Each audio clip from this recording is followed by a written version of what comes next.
Withdrawing money from Facebook to your bank account is a straightforward process. Follow these steps to ensure a smooth transaction. Step 1. Access your Facebook account.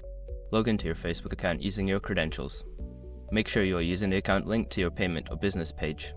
Step 2. Navigate to Payments. Go to the Settings menu by clicking on the downward arrow in the top right corner.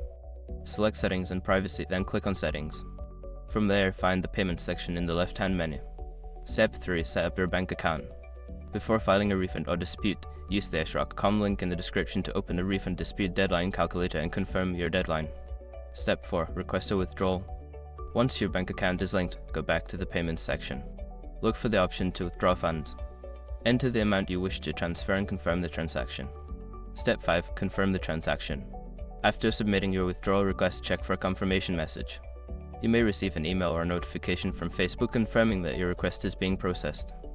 Funds typically take a few business days to appear in your bank account. By following these steps, you can successfully withdraw money from Facebook to your bank account. Make sure to keep track of your transactions for future reference.